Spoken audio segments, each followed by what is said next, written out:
Hi everyone, this is Paribos. In the last class we have discussed about electrode potential and cell potential as well as standard electrode potential and standard cell potential. And वो सारे potential को हमने कैसे लिखते हैं, कैसे represent करते हैं, ये सारी चीज़ों का हमने लास्ट क्लास में डिस्कस किया था. आज जो हम लोग डिस्कस करेंगे वो ये सीखेंगे कि पोटेंशियल निकालते कैसे हैं, कैलकुलेट करते कैसे हैं, और जब पोटेंशियल कैलकुलेट करते हैं तो उसका मैग्नीट्यूड क्या होगा, क्या कंसंट्रेशन लेंगे, क्या प्रेशर लेंगे कि उसका मैग्नीट्यूड कितना मेंटेन होगा. ये सारे चीज़ों का अगले आने वाले 2-3 लेक्चर में हम लोग सिर्फ इसी का डिस्कशन करेंगे, और वो बहुत ही इंपॉर्टेंट सेक्शन है. क्लास को ध्यान से रेगुलरली देखते रहिएगा. चलिए हम लोग बात करते हैं. हम लोग बात कर रहे थे इलेक्ट्रोड पोटेंशियल का.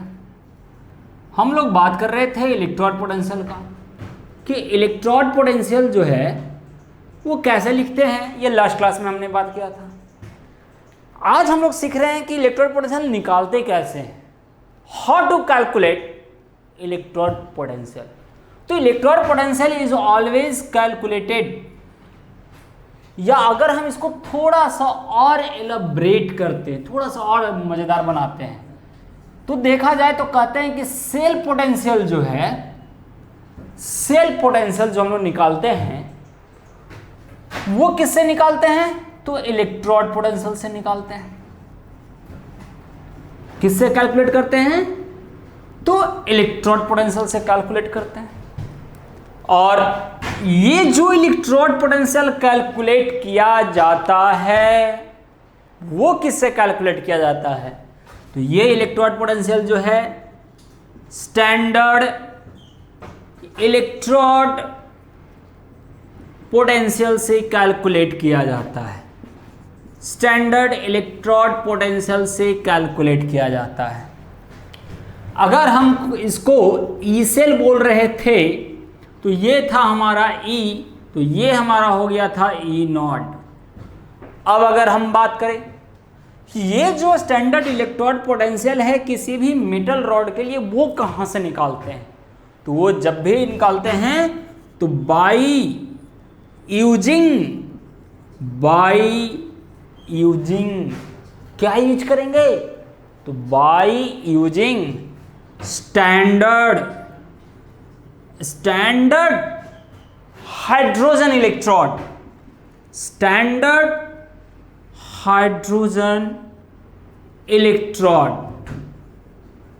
इसी स्टैंडर्ड हाइड्रोजन इलेक्ट्रोड को एब्रिविएट फॉर्म में लिखते हैं SHE, या अगर हम इसका दूसरा नाम दें तो इसको बोलते हैं normal hydrogen electrode. Normal hydrogen electrode. Once again, I am repeating this. Cell potential is calculated from electrode potential, and electrode potential is always calculated from standard electrode potential, and the standard electrode potential is always calculated by using standard hydrogen electrode or normal hydrogen electron. तो standard hydrogen electrode और normal hydrogen electrode, that means SHE and NHE both are same, सिर्फ नाम का difference है. अब देखो क्या है, क्यों ऐसा हम बोले, थोड़ा सा एक लाइन लिखते हैं. अब ये जो इलेक्ट्रोड पोटेंशियल है वो इलेक्ट्रोड पोटेंशियल कैलकुलेट होता है formula E is equal to E0 minus 0.059 by N log Q से. कितने टेम्परेचर पर, तो ये जो डाटा है वो 25 डिग्री सेल्सियस पे है. अगर अलग टेम्परेचर होगा तो क्या होगा, ये सब सारी चीज़ों का डिस्कस करेंगे, लेकिन मैं फिलहाल ये बोल रहा हूँ कि at the room temperature how we calculated the electrode potential. तो electrode potential is always calculated by the equation E is equal to E0 minus 0.059 by N log of Q. अब ये जो इक्वेशन है, इस इक्वेशन में देखो कि आपका ई नॉट दिख रहा है, तो ई निकालने के लिए ई नॉट चाहिए, और ई नॉट निकालने के लिए स्टैंडर्ड हाइड्रोजन इलेक्ट्रोड का यूज करना पड़ेगा।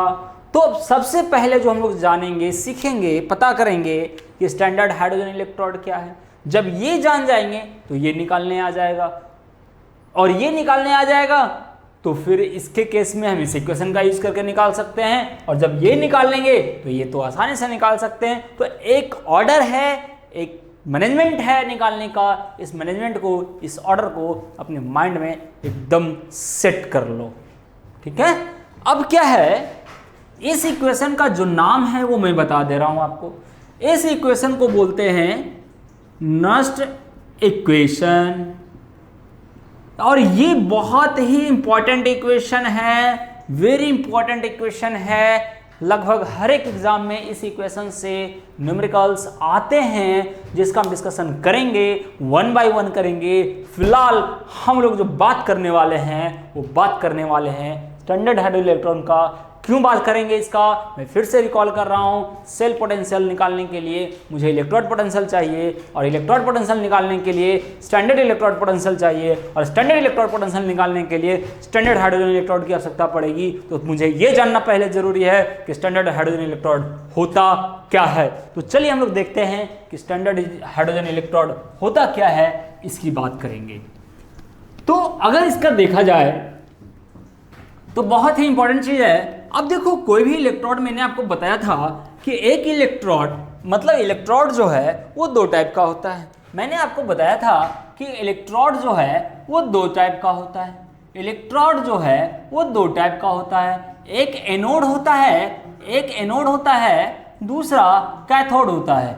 एक एनोड होता है, दूसरा कैथोड होता है। And you know very well about the anode. Anode किसको बोलते हैं, जहां पर ऑक्सीडेशन होता है। एनोड उसको बोलते हैं, उस मेटल रॉड को बोलते हैं जिस पर ऑक्सीडेशन होता है, और कैथोड उस मेटल रॉड को बोलते हैं जिस पर रिडक्शन होता है। मतलब साफ है कि हमारा स्टैंडर्ड हाइड्रोजन इलेक्ट्रोड की अगर हम बात करें, अगर हम लोग स्टैंडर्ड हाइड्रोजन इलेक्ट्रोड की बात करें, तो ये जो है standard hydrogen electrode, that means SHE, ये इलेक्ट्रोड भी दोनों इलेक्ट्रोड की तरह काम कर सकता है। वो डिपेंड करेगा कि हाइड्रोजन के साथ लिया जाने वाला मेटल हाइड्रोजन से ज्यादा रिएक्टिव है या कम रिएक्टिव है। मैंने आपको पहले बताया है कि अगर आप दो मेटल के द्वारा गैल्वेनिक सेल तैयार करते हो, सेल का प्रिपरेशन करते हो, कंस्ट्रक्शन करते हो, तो जो ज्यादा रिएक्टिव होता है वो ऑलवेज एनोड पर जाता है, क्योंकि वो ऑक्सीडेशन पहले देता है, और जो लेस रिएक्टिव होता है वो कैथोड पर जाता है। ये मैंने आपको पहले बताया है। अब हम बात करेंगे कि जब हाइड्रोजन के साथ जो मेटल हम ऐड करेंगे, वो मेटल हाइड्रोजन से ज्यादा रिएक्टिव भी हो सकता है और कम रिएक्टिव भी हो सकता है। अगर मेटल की रिएक्टिविटी हाइड्रोजन से ज्यादा है, ध्यान से सुनना, बहुत ध्यान से सुनना, अगर मेटल की रिएक्टिविटी हाइड्रोजन से ज्यादा है तो मेटल एनोड पर जाएगा और हाइड्रोजन कैथोड पर जाएगा। लेकिन अगर हाइड्रोजन की रिएक्टिविटी मेटल से ज्यादा है, अगर हाइड्रोजन की रिएक्टिविटी मेटल से ज्यादा है, तो हाइड्रोजन एनोड पर जाएगा और मेटल कैथोड पर जाएगा। मतलब ये साफ है कि ये जो है स्टैंडर्ड हाइड्रोजन इलेक्ट्रोड है, ये जो स्टैंडर्ड हाइड्रोजन इलेक्ट्रोड है, वो दोनों ही इलेक्ट्रोड की तरह काम कर सकता है। एनोड की तरह भी काम कर सकता है और कैथोड की तरह भी काम कर सकता है। एनोड की तरह भी काम कर सकता है और कैथोड की तरह भी काम कर सकता है। तो उस कंडीशन में इसको रिप्रेजेंट कैसे करेंगे, ये सेल होगा कैसा, मैं इसकी बात करने जा रहा हूं। ध्यान से सुनना और ध्यान से समझना, बहुत ही इंटरेस्टिंग टॉपिक है। अगर ये समझ गए तो बहुत मजा आने वाला है टॉपिक आगे जाकर करके, बहुत आसान हो जाएगा सेक्शन। अब देखो एनोड, अब मैं स्टैंडर्ड हाइड्रोजन इलेक्ट्रोड का एक सिंपल डायग्राम तैयार करता हूं जिसका यूज हम एनोड और कैथोड के रूप में करने जा रहे हैं। अब देखो पहले इसके सेल कंपोजिशन को आप समझिएगा कि ये आखिर वर्कआउट करता कैसे है। अगर आप इसको समझ गए तो फिर मेहनत सफल हो जाएगा।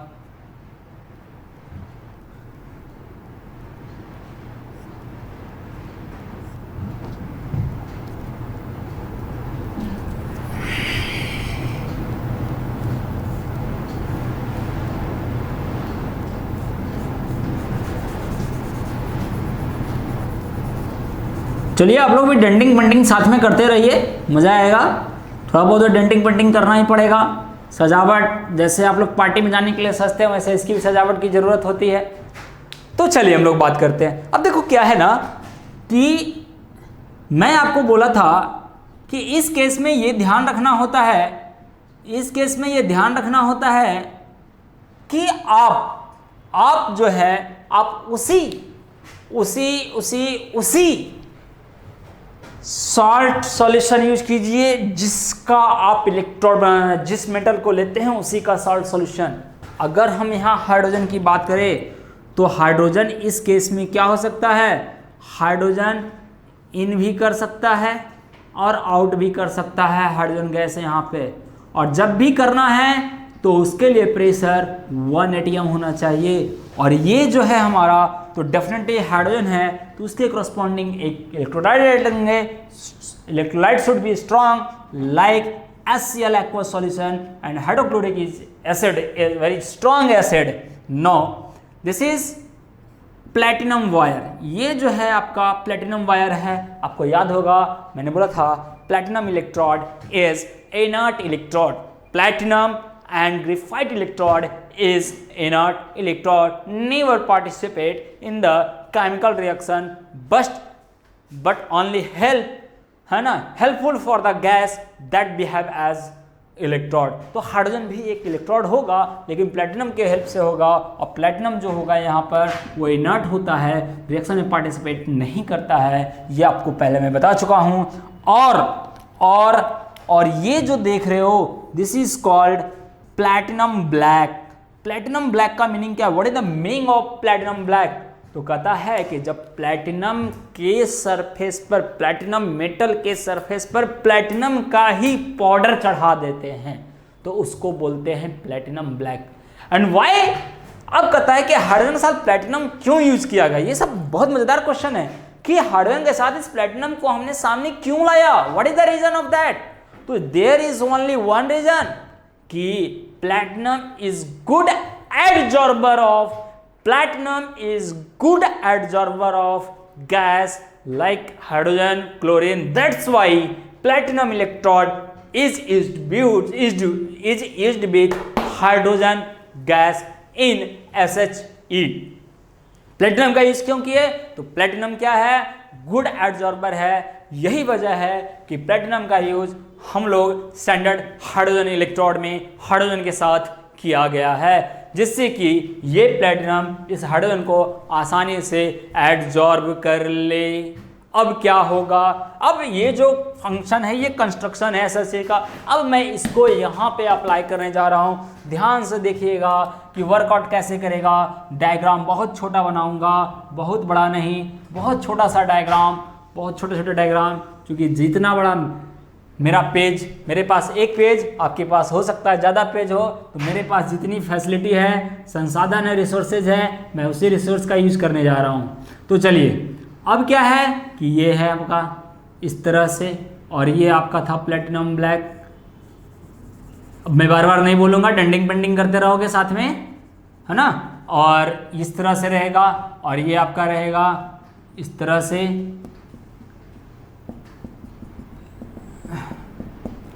अब देखो क्या है, ये अब एनोड के फॉर्म में ले रहे हैं। एनोड के फॉर्म में लेने का मतलब क्या है, और यहाँ पर है आपका HCl एक्वस सॉल्यूशन जिसमें H+ भी मौजूद है और Cl- भी मौजूद है, H+ भी मौजूद है और Cl- भी मौजूद है। और यहाँ पर भी मैं बता दे रहा हूँ, डायग्राम बना दे रहा हूँ ताकि एक साथ समझाया आसानी से जा सके, कंपेयर आसानी से किया जा सके और समझ में ईजिली आ जाए। तो चलिए देखते हैं।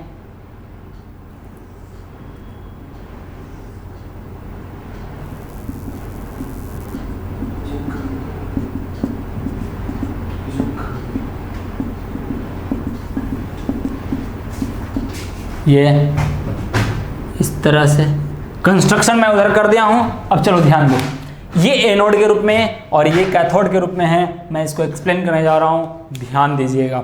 अब क्या करना है इसमें, ध्यान दो। अब देखो कि जब एनोड के रूप में है तो हाइड्रोजन गैस इसमें पास करवाया जाएगा, और जो हाइड्रोजन गैस पास कराया जाएगा तो ये हाइड्रोजन गैस इसके रास्ते होते हुए आएगा इस प्लेटिनम सरफेस पर और इस पॉइंट पे एडजॉर्ब होगा। और एडजॉर्ब होने के बाद ये जो हाइड्रोजन गैस है, प्रेशर मैंने बोला कि 1 atm and what is the concentration, तो कंसंट्रेशन इज 1 मोलर। कंसंट्रेशन जब भी रहेगा तो 1 मोलर रहेगा। HCl है, कंसंट्रेशन 1 मोलर, ठीक है। और this is platinum wire, this is platinum wire, और ये आपका हो गया प्लेटिनम वायर। अब देखो क्या है, ध्यान से। अब कहता है और तो गैस है, अब ये क्या करेगा, ऑक्सीडाइज करेगा तभी ना एनोड के रूप में आएगा। तो क्या कर लेंगे, 2H+ एक्वस प्लस 2 मोल इलेक्ट्रॉन बाहर आ जाएगा। और ये जो घटना हो रहा है प्लेटिनम पे हो रहा है, इसलिए बगल में प्लेटिनम लिख देंगे। और इस वाले के पास आ जाओ, अगर हम इस वाले के पास आते हैं तो कहता है कि अगर कैथोड के रूप में हो रहा है तो कैथोड के रूप में हो रहा है तो फंक्शन कैसे काम करेगा। तो ध्यान देना कि इसमें जो H+ मौजूद है, ये H+ जाके इस पर एडजॉर्ब करेगा, और एडजॉर्ब होने के बाद इस रास्ते से यहाँ से बाहर निकलेगा हाइड्रोजन गैस। और उस समय का जो प्रेशर होता है एटमॉस्फेयर का वो 1 atm होता है एंड कंसंट्रेशन इज 1 मोलर।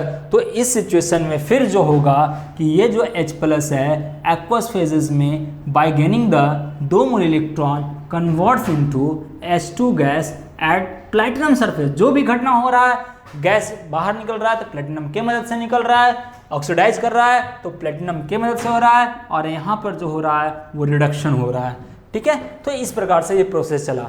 अब हम उसको सेल के रूप में डायग्राम करें, रिप्रेजेंट करें। Concentration is 1 molar, so here we can write the 1 molar concentration.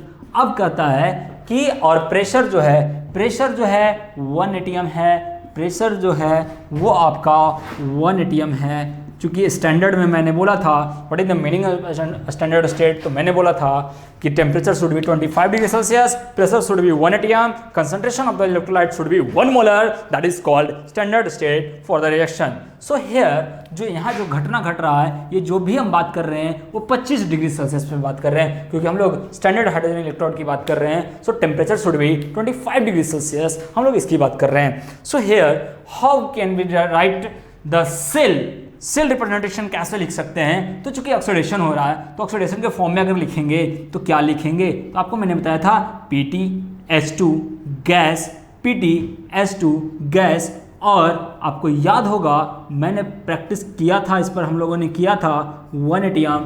अब क्या होगा, फेज बदल रहा है तो फेज बाउंड्री दे देंगे, और किस में जा रहा है, H+ में दे रहा है, एक्वस में जा रहा है और 1 मोलर हो रहा है। तो इस प्रकार से आपको लिखना होगा। ये हो गया ऑक्सीडेशन वाले पार्ट में। और रिडक्शन वाले पार्ट में जाएंगे तो कैसे लिखेंगे, तो रिडक्शन वाले पार्ट में जाएंगे तो यहाँ पर क्या लिखेंगे, H+ 1 molar in aqueous phases. Phase change कर रहा है तो फेज डिफरेंस दे देंगे, फेज चेंज कर रहा है, फेज डिफरेंस H2 गैस किस पर, प्लेटिनम पर, प्रेशर कितना है तो 1 atm, तो 1 atm पर ये एडजॉर्ब किया गया।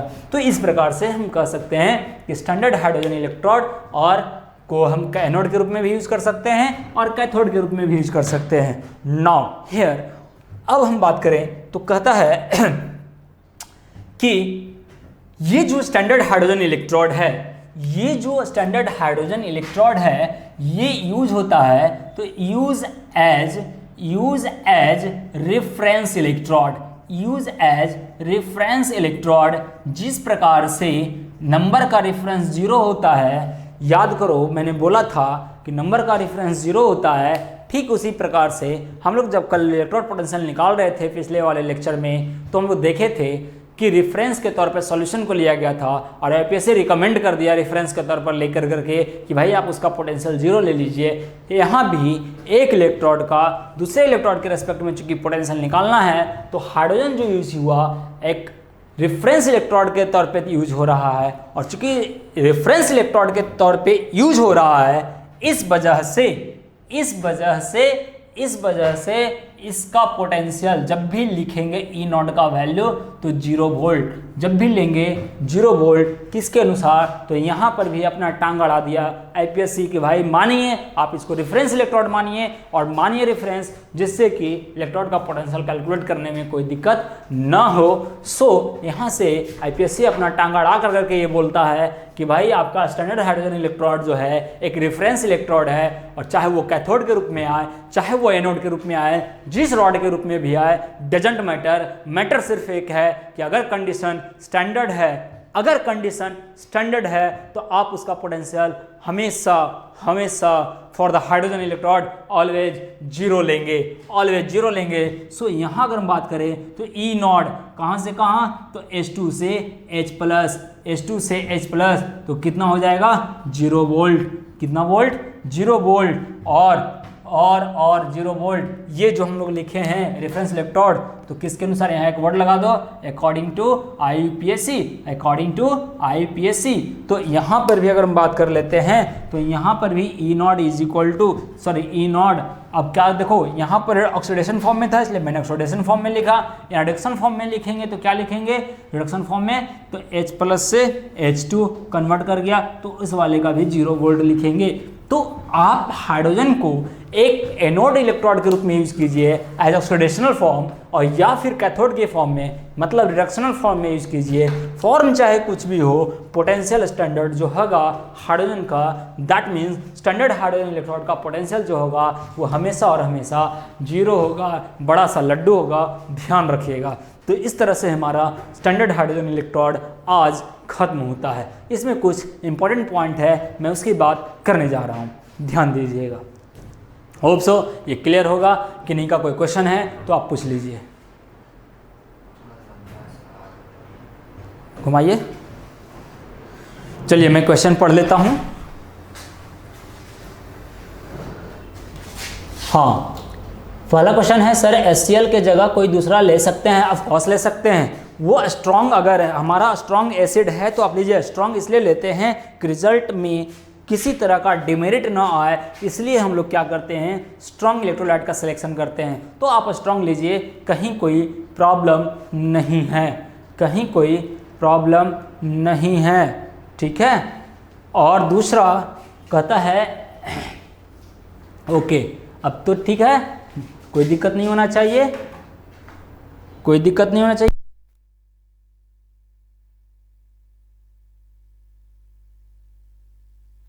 आगे का क्वेश्चन है इलेक्ट्रॉन कहाँ से मिला हाइड्रोजन को, क्योंकि प्लेटिनम तो इनर्ट इलेक्ट्रोड है, पार्टिसिपेट नहीं करेगा ना रिएक्शन में। यस, नहीं करेगा। आप ये देखिए कि जब हम हाइड्रोजन को एनोड के रूप में ले रहे हैं तो जब भी सेल में जाएगा हाइड्रोजन को, जब भी आप एनोड के रूप में ले रहे हैं तो सेल में जाएगा तो पूरा ना जाएगा। हम अभी सिर्फ आपको हाइड्रोजन का कंपटीशन समझा रहे हैं कि हाइड्रोजन जो है वर्क कैसे करता है। अगर एनोड के रूप में है तो काम कैसे करेगा, कैथोड के रूप में है तो काम कैसे करेगा। हम सिर्फ इसकी बात कर रहे हैं और कोई बात नहीं कर रहे हैं, ये ध्यान देना है। अब ये समझना है हमको कि जब भी सेल बनेगा तो सेल में तो पूरा बनेगा। अब जैसे गैल्वेनिक सेल में कॉपर जिंक दोनों को मिलाते थे, सॉल्ट ब्रिज से जोड़ते थे और उस प्रकार से कंप्लीट सेल बनता था। तो यहाँ पर भी जब एनोड लेंगे तो इसके रेफरेंस में कोई मेटल का रॉड लेंगे जो कैथोड में रहेगा, इस प्रकार से वर्कआउट होगा। अब कहता है कि सर यहाँ पर प्लेटिनम देखो, अब यहाँ पर जैसे एनोड वाले में देखोगे तो यहाँ तो ऑक्सीडाइज करेगा, हाइड्रोजन खुद इलेक्ट्रॉन निकाल देगा। लेकिन जब ये कैथोड के रूप में आएगा तो कोई प्लेटिनम तो भले इनर्ट है, रिएक्शन में पार्टिसिपेट नहीं कर रहा, ये सही है, लेकिन इसके साथ कोई मेटल का इलेक्ट्रोड होगा जो एनोड पर होगा, वो रिएक्शन में पार्टिसिपेट कर रहा होगा और वो इलेक्ट्रॉन भेजेगा और इस प्लेटिनम वायर के थ्रू वो आएगा इलेक्ट्रॉन, जिसको कि H+ आयन गेन कर करके हाइड्रोजन गैस रिलीज कर देगा। तो इस प्रकार से चलेगा। अगला कमेंट दिखाइए हमको, नेक्स्ट कमेंट दिखाएंगे,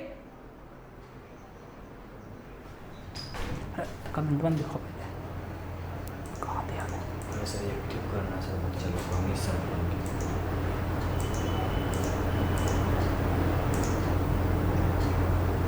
चलिए नेक्स्ट कमेंट।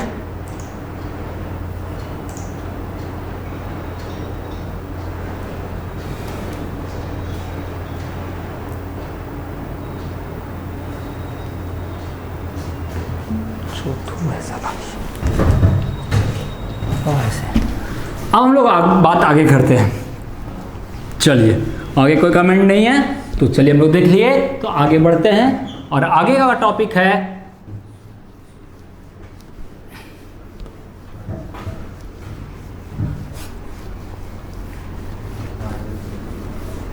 अब हम लोग आगे देखते हैं। तो आगे कहता है कि अब जो है अब ये निकालेंगे कैसे। तो मैंने बोला कि इलेक्ट्रोड पोटेंशियल है, तो इलेक्ट्रोड पोटेंशियल से स्टैंडर्ड हाइड्रोजन इलेक्ट्रॉन कैलकुलेट करते हैं और स्टैंडर्ड हाइड्रोजन इलेक्ट्रोड से आप देखो स्टैंडर्ड इलेक्ट्रोड पोटेंशियल कैसे निकालेंगे, इसको सीखते हैं हम लोग। अब देखा जाए तो इसको सीखते हैं तो कैसे होगा, अब देखते हैं हम लोग इसको, तो ध्यान दीजिएगा। अब हम लोग सेल बनाने जा रहे हैं, ध्यान दीजिएगा। अब हम लोग बात कर रहे हैं calculation of standard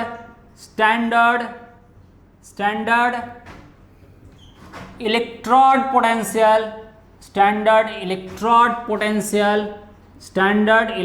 potential by using SHE या NHE, बाय यूजिंग SHE या NHE, स्टैंडर्ड हाइड्रोजन इलेक्ट्रोड का यूज कर करके या नॉर्मल हाइड्रोजन इलेक्ट्रोड का यूज कर करके ये काम करेंगे हम लोग। अब ये काम करता कैसे है इसको देख लीजिए।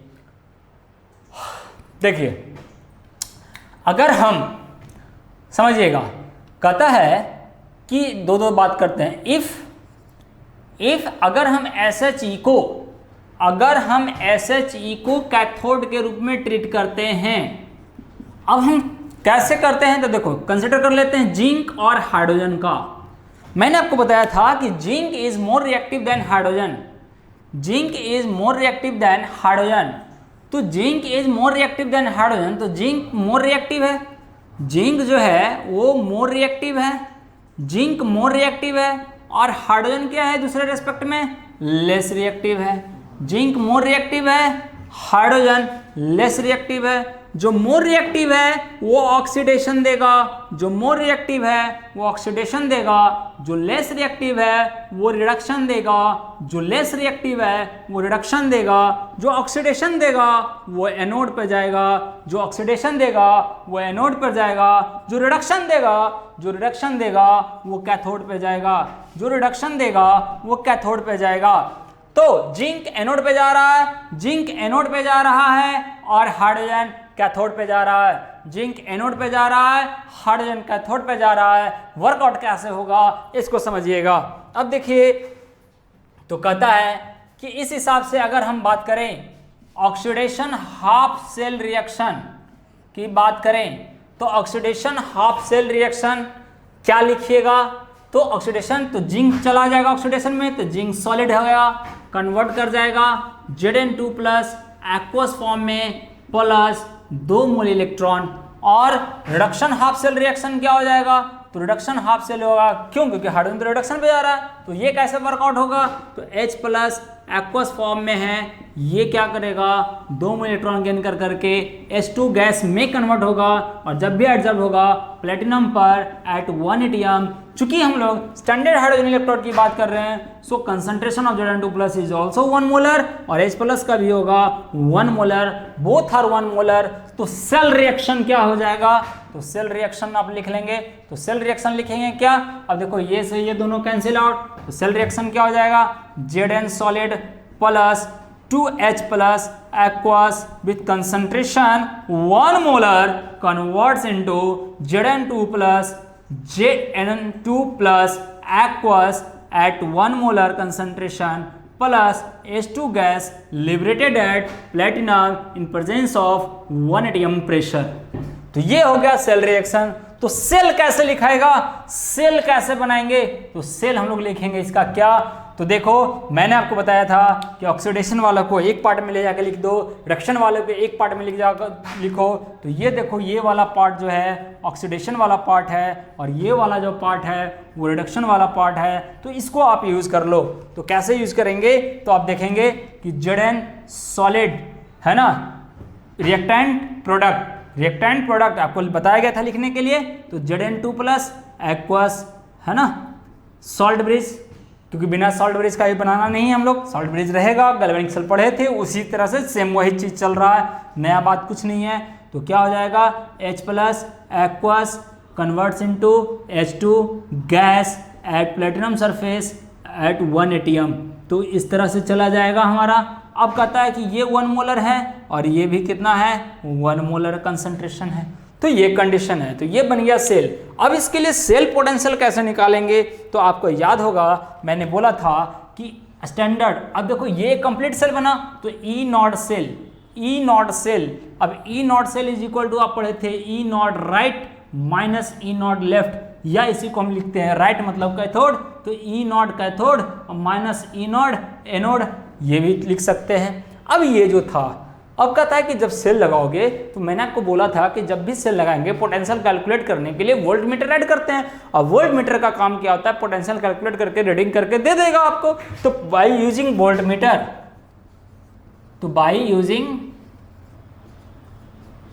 मीटर, जब आप वोल्ट मीटर को यूज करोगे तो यूज करने से ये जो पोटेंशियल का वैल्यू आता है वो 0.76 वोल्ट मिलता है, 0.76 वोल्ट मिलता है। वो एक्सपेरिमेंट, क्योंकि this all are condition belongs to the experiment. जब भी आप स्टैंडर्ड पोटेंशियल निकालोगे हेडन से, तो ये एक ही तरीका है कि आप एक्सपेरिमेंट करोगे और सेल बनाओगे और वोल्ट मीटर यूज करके ही पोटेंशियल निकाल सकते हो। उसके लिए कोई मैथमेटिकल फॉर्मूला नहीं है, बस एक ही तरीका है, experiment always done the work in laboratory. तो लेबोरेटरी में काम करना पड़ेगा आपको।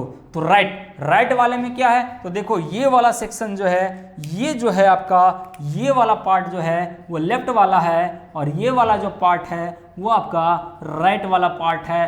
तो राइट माइनस लेफ्ट, तो राइट माइनस लेफ्ट के अनुसार क्या लिख लोगे, तो ध्यान देना ई नॉट, जब भी हम लोग अब बताए थे कि ये जो लिखा गया है इन टर्म्स ऑफ प्रोडक्शन, तो जब भी यूज करेंगे प्रोडक्शन के टर्म में तो क्या हो जाएगा, H plus 2 H2 minus left वाला ई नॉट रिडक्शन के टर्म में Zn2 प्लस 2 Zn। तो इस टर्म में यूज करेंगे। जैसे ही ये करेंगे, जैसे ही ये लिखेंगे, लिखने के बाद हमारा क्या होगा, थोड़ा सा दिखाइएगा अच्छे से नीचे को, ठीक है ऑपरेटर साहब, थोड़ा ध्यान दिखाइए इसको। अब देखो क्या है कि ये जो बात बताए थे इसके अनुसार ये हमने लिखा था 0, ये 0 वोल्ट है, ये चूंकि 0 वोल्ट है, आपको पिछले जस्ट इसके पहले वाले बोर्ड पर लिखा गया था कि 0 वोल्ट है, तो ये कितना हो जाएगा, अब आपका ये वैल्यू जो हो जाएगा वो होगा 0.76 volt. 0.76 volt is equal to negative of E naught Zn2 plus 2 Zn2 plus 2 Zn, थोड़ा साफ से लिख देते हैं, Zn2 प्लस 2 Zn। तो यहां से देयरफॉर ई नॉट Zn2 प्लस 2 Zn का जो वैल्यू आ गया वो नेगेटिव ऑफ 0.76 वोल्ट, और ये जो मिला वो किसके टर्म में मिला, तो ये जो मिला आप देखोगे यहाँ से, वो यहाँ से देखोगे ये खुद दिखा देगा ये रिडक्शन के टर्म में। तो जो भी पोटेंशियल कैलकुलेट करते हैं, जो भी मेजर करते हैं, स्टैंडर्ड हो या नॉन स्टैंडर्ड हो, जो भी कैलकुलेट करते हैं वो ऑलवेज कैलकुलेट करते हैं हम लोग किसके टर्म में, रिडक्शन के टर्म में। ये पिछले लेक्चर में मैंने आपको ये क्लियर कर दिया था कि जो भी डिफाइन करेंगे रिडक्शन के टर्म में। तो इस प्रकार से जिंक का स्टैंडर्ड पोटेंशियल हमको निकालना है। तो स्टैंडर्ड हाइड्रोजन इलेक्ट्रोड का यूज करके जो है हम लोग जिंक का स्टैंडर्ड रिडक्शन पोटेंशियल निकाल दिए, जिसका वैल्यू है -0.76 वोल्ट, और ये निकालने के लिए वोल्ट मीटर यूज करना ही पड़ेगा। ये डन है, ये कंफर्म है। अब हम आगे बात करते हैं कि अगर हम SHE को एक एनोड के रूप में ले, तो एनोड के रूप में ले तो कैसे ले, अब उसको भी एग्जांपल के तौर पे मैं समझाता हूं। और घूमते हुए फिर से हम लोग लौट कर करके गैल्वेनिक सेल पर ही आने वाले हैं। ध्यान दीजिएगा, बार बार गैल्वेनिक सेल को हिट किया जा रहा है। क्यों? क्योंकि एक ही चीज़ को बार बार अगर हिट करोगा माइंड में तो रिकवरी फास्ट होगा और समझ भी बहुत तेज़ी से आएगा। तो अगर हम बात करें तो कहता है कि अगर हम लोग बात करते हैं कि अगर हमारा SHE एनोड के रूप में वर्क करे। अब ये कैसे वर्क करेगा इसको पहचानना है आपको। मैं आपको पहले बोला हूँ पहचानने के लिए आना चाहिए। अब जैसे मान लो हाइड्रोजन है और कॉपर है, अब दोनों में से रिएक्टिविटी ऑर्डर चेक कर लो। अब है एक हाइड्रोजन, दूसरा है कॉपर, थोड़ा ग्रीन मार्कर हमको दे दीजिएगा, ब्लू मार्कर दे दीजिएगा। अब कहता है कि जैसे हाइड्रोजन है, तो अगर हम हाइड्रोजन की बात करें तो ये जो हाइड्रोजन है और कॉपर में, तो हाइड्रोजन कॉपर में अगर कंपेयर करें तो हाइड्रोजन क्या है, मोर रिएक्टिव। हाइड्रोजन जो है वो मोर रिएक्टिव है और कॉपर क्या है, लेस रिएक्टिव है। कॉपर क्या है, लेस रिएक्टिव है। हाइड्रोजन मोर रिएक्टिव है, कॉपर लेस रिएक्टिव है। और हाइड्रोजन चूंकि मोर रिएक्टिव है तो जो मोर रिएक्टिव है वो जाएगा ऑक्सीडेशन में, जो लेस रिएक्टिव है वो जाएगा रिडक्शन में। मैंने आपको सेल बनाने का तरीका ये बताया था। अब कहता है कि जो ऑक्सीडेशन में जाता है वो ऑलवेज एनोड की तरह वर्कआउट करता है, जो रिडक्शन में जाता है वो हमेशा कैथोड की तरह वर्कआउट करता है। अगर हम बात करें कि ऑक्सीडेशन हाफ सेल रिएक्शन अगर लिखने का प्रयास करें तो मतलब ऑक्सीडेशन वाला भाग करें तो ऑक्सीडेशन में कौन जाएगा, हाइड्रोजन जाएगा। जब भी जाएगा तो प्लेटिनम के प्रेजेंस में जाएगा और उस कंडीशन में जो प्रेशर होगा वह 1 atm होगा ही होगा। कन्वर्ट करेगा, गैस फेज में है, क्या देगा 2H प्लस, एक्वस फेज में चला जाएगा प्लस 2 मोल इलेक्ट्रॉन कन्वर्ट कर लेगा। और अगर हम रिडक्शन हाफ सेल रिएक्शन लिखें तो रिडक्शन हाफ सेल रिएक्शन किसके लिए लिखेंगे, कॉपर के लिए। तो कॉपर के लिए रिडक्शन का टर्म क्या हो जाएगा, Cu2 + 2 एक्वस। पुरानी चीज़ों को याद कर लो। और 2 मोल इलेक्ट्रॉन गेन करेगा तो 2 मोल इलेक्ट्रॉन गेन करने में कन्वर्ट कर जाएगा Cu सॉलिड में और दोनों को मिला दीजिए तो यहाँ से लिखा जाएगा Cr नहीं, ध्यान रखिएगा। तो यहाँ से बनेगा सेल रिएक्शन में ये 2 मोल इलेक्ट्रॉन को कैंसिल आउट कर दो, बन जाएगा हमारा platinum H2 gas at 1 atm और convert plus Cu2 plus aqueous convert into this, क्या कन्वर्ट कर जाएगा, तो कन्वर्ट कर जाएगा 2H plus aqueous plus Cu solid form में। और ये कंसंट्रेशन 1 मोलर, मतलब है कि इसका कंसंट्रेशन 1 मोलर, इस वाले का भी concentration 1 molar. Why 1 molar, because of we calculate the standard electrode potential, we are going to calculate standard electrode potential. तो इस हिसाब से अगर हम लेते हैं तो ये बात होती है। अब अगर हम आगे देखते हैं तो काम कैसे करता है। अब इसके लिए हम लिखेंगे सेल, तो सेल बनाएंगे तो सेल कैसे बनेगा, तो सेल बनाइए। अब इसका अगर हम इसका सेल तैयार करते हैं तो देखो क्या है ना कि एक एनोड पे जा रहा है, दूसरा एक कैथोड पे जा रहा है। तो आपको याद होगा कि मैंने बताया था, मैं फिर से एक बार रिकॉल कर रहा हूँ ताकि अगर किसी को दिक्कत हो रहा है तो क्लियर हो जाए। मैंने बताया था कि एनोड हमेशा left side, cathode always right side, और दोनों को सेपरेट करते हैं सॉलिड ब्रिज से। ये तरीका मैंने बताया था। अब एनोड वाले को अगर हम लिखेंगे तो इसके अनुसार एनोड पर क्या चला जाएगा। अब इसके अनुसार मैंने आपको याद होगा कि ऑक्सीडेशन वाले पार्ट लिखते हैं। ऑक्सीडेशन में क्या हो जाएगा, H2 से H प्लस, तो क्या कर दोगे, H2 गैस से H प्लस में जाएगा। फेज डिफरेंस जैसा ही होता है तो एक बार यूज करते हैं जिसको फेज डिफरेंस बोला गया था। और यहाँ प्लेटिनम है आपका at 1 atm pressure, and at 1 atm pressure आपका यूज चला गया और ये 1 मोलर कंसंट्रेशन चला गया। अब देखो सॉलिड ब्रिज है, सॉलिड ब्रिज कैथोड पर रिडक्शन होता है तो रिडक्शन वाला पार्ट को लिख दो, क्या हो जाएगा Cu2 प्लस एक्वस फॉर्म में, ये वो होगा 1 मोलर और ये क्या हो जाएगा Cu सॉलिड, सॉरी। अब क्या करोगे, अब यहाँ से अगर हमको लिखना रहेगा तो क्या लिखते थे, E naught cell is equal to, जब भी लिखोगे तो E naught right minus E naught left, या आप लिखते हो E naught cathode minus E naught anode.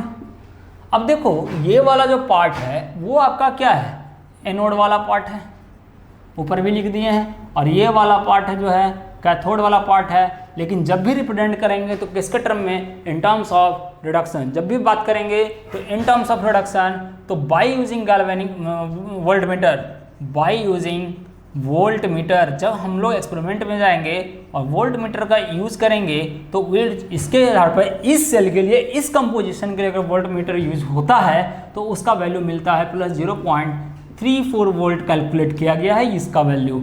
और राइट के फॉर्म में क्या आ जाएगा, तो राइट वाला फॉर्म जब भी लिखेंगे तो रिडक्शन के फॉर्म में Cu2 + 2 Cu माइनस, यहाँ से क्या हो जाएगा, रिडक्शन का फॉर्म में इसके लिए भी लिखेंगे तो E naught of H + 2 H2।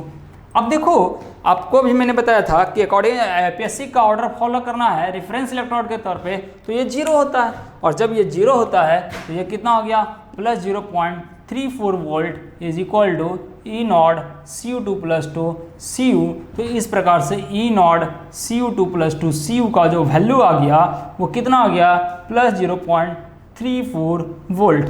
तो इस प्रकार से आपने निकाल लिया कॉपर का स्टैंडर्ड इलेक्ट्रोड पोटेंशियल SHE का यूज कर करके आपने निकाल लिया मतलब प्लस 0.34 वोल्ट। यहाँ पर प्लस माइनस का मीनिंग है। और जिंक का, अगर हम जिंक का बात करें तो जिंक का स्टैंडर्ड इलेक्ट्रोड पोटेंशियल SHE का यूज कर करके आपने निकाला माइनस 0.76 वोल्ट।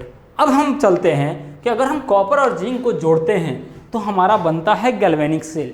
अब हम उस गैल्वेनिक सेल की ओर चलते हैं।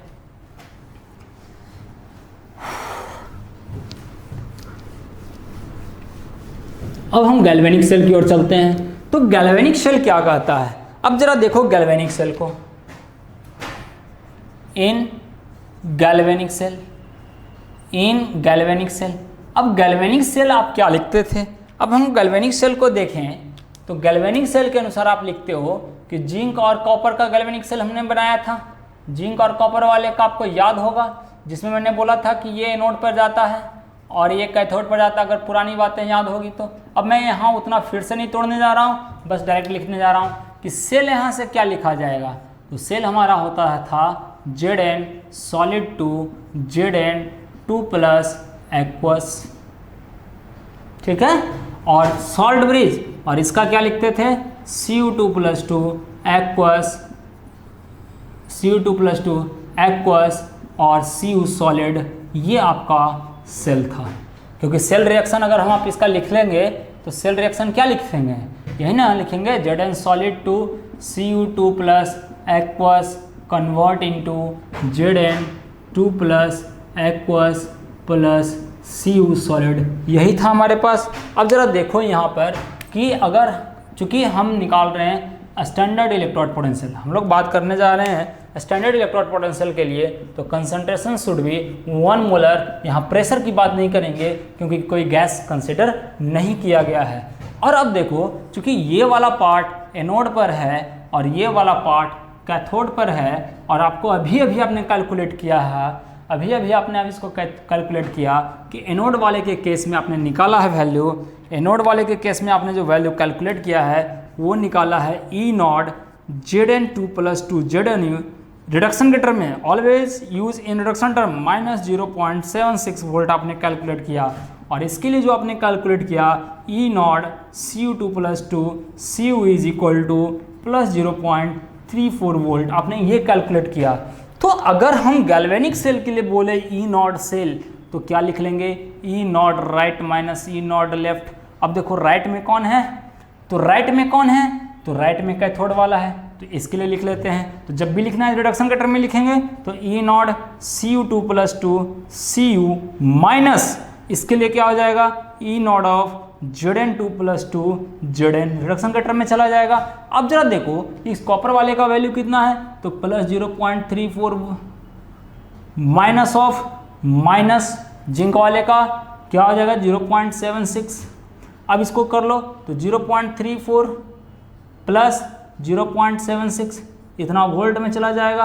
तो कितना हो गया 1.10 वोल्ट।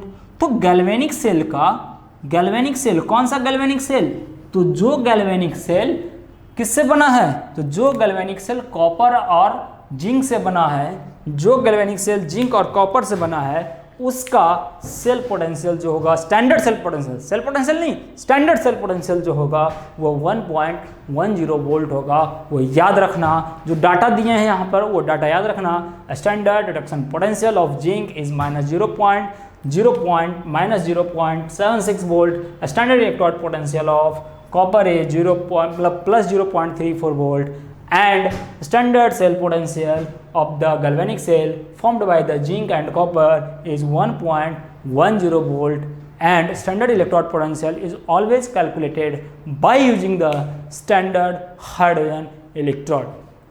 तो इस प्रकार से आज हम लोगों ने देखा कि how to determine the standard electrode potential of any metal rod by using the standard hydrogen electrode।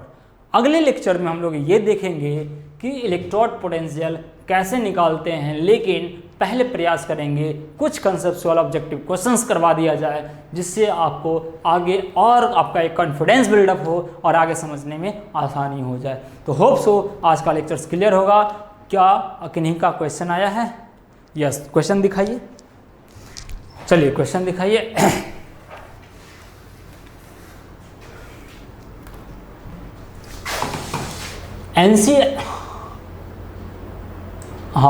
NCERT में जितना भी वैल्यू दिया हुआ है वो सब हाइड्रोजन के रिस्पेक्ट में है। तो यस, हाइड्रोजन के रिस्पेक्ट में है सर।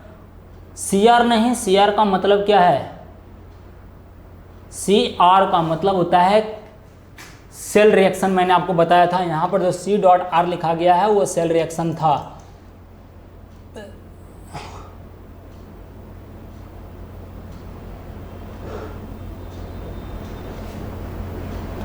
अगर दो सॉल्यूशन दे दे और उसमें बताए नहीं कि कौन ऑक्सीडेशन कर रहा है और कौन रिडक्शन, तो हम लोग कैसे पहचानेंगे कौन एनोड पर जा रहा है कौन कैथोड पर? तो ये मैंने आपको बताया कि दो मेटल को आप पहचानिए, जो रहेगा दो मेटल आपको पता रहेगा, और आपको ये ध्यान में रखना होता है कि कौन सा मेटल जो है मोर रिएक्टिव है, कौन सा लेस रिएक्टिव है। जैसे अभी मैंने बोला ना कि जिंक है और कॉपर है, अब ये दोनों दे दिया और आपको खुद से पहचानना है कि कौन कहाँ पर जा रहा है। तो मैंने आपको बोला ना कि जो मोर रिएक्टिव है, आपको मैंने तरीका भी बता रहा था, बार बार यही मैं बोल रहा हूँ कि जो मोर रिएक्टिव है आपको पहचानना है कि कौन मोर रिएक्टिव है, लेस रिएक्टिव है। ये आपके माइंड में होना चाहिए। अगर ये माइंड में नहीं तो फिर दिक्कत है। तो जो मोर रिएक्टिव है वही ऑक्सीडेशन में जाएगा, और जो ऑक्सीडेशन में जाएगा वो एनोड पर जाएगा। एकदम तरीका यही है, इसमें कोई बदलाव नहीं करना है। कुछ भी हो जाए, पहाड़ पर जाए, पानी पर जाए, आंधी आ जाए, कोई मतलब नहीं है। जो लेस रिएक्टिव है वो ऑलवेज रिडक्शन में जाएगा, जो लेस रिएक्टिव है ऑलवेज रिडक्शन में जाएगा, जो रिडक्शन में जाएगा वो ऑलवेज कैथोड पर जाएगा। एकदम माइंड में सेट कर लो, तरीका यही है, मेथड यही है, इसमें किसी तरह का कोई बदलाव नहीं। ये मैंने पिछले क्लास में भी बताया था कि how to identify the which one metal is at anode and which one behave as cathode. ये तरीका मैंने आपको बार बार बताया। आज भी 2-3 प्रॉब्लम जो मैंने यूज किया उसमें यही सारा चीज़ सिखाया। मैं एक एग्जांपल और दे करके सिखा देता हूं ताकि आप इन फ्यूचर फिर दोबारा गलती मत करो। यहाँ पर थोड़ा सा दिखाइएगा मुझे। अब जैसे मैं बता रहा हूं, चलिए ओके ठीक है।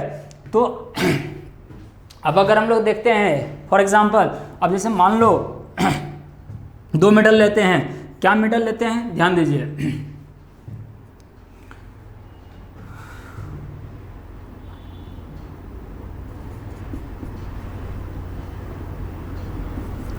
मान लो कि एल्युमिनियम है और आयरन है। अब एल्युमिनियम और आयरन का यूज कर करके हमको बनाना है सेल, गैल्वेनिक सेल का कंपोजिशन तैयार करना है कि कौन एल्युमिनियम और कौन आयरन जो होगा, कौन कैथोड पे जाएगा, कौन एनोड पे जाएगा। तो रिएक्टिविटी सीरीज थोड़ा माइंड में रखना पड़ेगा आपको। अगर रिएक्टिविटी सीरीज माइंड में नहीं है तो फिर प्रॉब्लम है। तो मैं आपको बोला कि एल्युमिनियम जो होगा वो मोर रिएक्टिव है, एल्युमिनियम जो है वो मोर रिएक्टिव है, और आयरन जो है वो लेस रिएक्टिव है। आयरन जो है वो लेस रिएक्टिव है। तो जो मोर रिएक्टिव है वो ऑक्सीडेशन देता है। ये ध्यान रखिएगा, जो मोर रिएक्टिव होगा वो ऑक्सीडेशन पे जाएगा, और जो लेस रिएक्टिव है वो रिडक्शन में जाएगा, जो ऑक्सीडेशन में जाएगा, जो मोर रिएक्टिव है वही ऑलवेज एनोड बनेगा, और जो रिडक्शन में जाएगा अर्थात जो लेस रिएक्टिव है वो कैथोड होगा। इस प्रकार से हम लोग इलेक्ट्रोड डिफाइन कर लेते हैं किसी भी मेटल के लिए, या उसी का सॉल्ट सॉल्यूशन को ध्यान में रख कर करके ये पता कर लेंगे कि कौन एनोड पे जाएगा कौन कैथोड पे जाएगा। Is that clear? नेक्स्ट है यस, अगर क्वेश्चन नस्ट इक्वेशन पर आता है और स्टैंडर्ड इलेक्ट्रोड पोटेंशियल देने मतलब इलेक्ट्रोड पोटेंशियल या सेल पोटेंशियल निकालना रहेगा तो आपको स्टैंडर्ड इलेक्ट्रोड पोटेंशियल दिया हुआ रहेगा। अगला क्वेश्चन है this cell convert the chemical energy liberated during the redox reaction to electrical energy and has electrode potential equal to 1.1 volt when concentration of zinc ion copper ion is unity such device is called कन्वेंस है। NCERT का line है। यहाँ पर unity का मतलब क्या है? यूनिटी का मतलब है कि pressure should be one. Unity मतलब unit concentration should be 1 molar, pressure should be 1 ATM. That is the here the line of NCERT. 1 unity का मतलब यही है कि जहाँ पर भी आपको एनसीईआरटी या कोई भी बुक पढ़ें और पढ़ने के बाद आपको अगर मिले कि कंसंट्रेशन या मतलब यूनिटी के पक्ष में अगर बात कर रहा है, यूनिटी के टर्म में बात कर रहा है, इसका मतलब है कि अगर गैस का इलेक्ट्रोड है, गैस के द्वारा बनाया गया इलेक्ट्रोड है, तो प्रेशर आप एज्यूम कर लेंगे 1 एटीएम। और अगर कोई सॉल्यूशन की बात कर रहा है, कोई आयनिक कंपोजिशन की बात कर रहा है, तो उस केस में उस सॉल्यूशन के लिए जो कंसंट्रेशन ले लेंगे वो 1 मोलर लेंगे। That means the meaning of unity, if the electrode is of gas then it is taken as 1 atm pressure, and if the solution is considered then the meaning of unity is 1 molar। ये आप ध्यान रखेंगे। is that clear? और किसी का कोई question? Hope so ये सबको समझ में आ गया होगा। और ये प्रैक्टिस घर में बार बार कीजिए, ऑन राइटिंग वे बार बार थोड़ा पेन चलाइए, अपने मन से कीजिए काम, थोड़ा तो मज़ा आ जाएगा। अगर ये काम करना सीख गए तो बहुत इंटरेस्टिंग होगा, आगे का लेक्चर और हेल्पफुल हो जाएगा आपके लिए, सेक्शंस आसान हो जाएंगे। चलिए हम लोग मिलते हैं नेक्स्ट लेक्चर में, तब तक इसको रिवाइज करते रहिए, पढ़ते रहिए, खुश रहिए। मिलते हैं नेक्स्ट क्लास में। Okay, thank you, bye.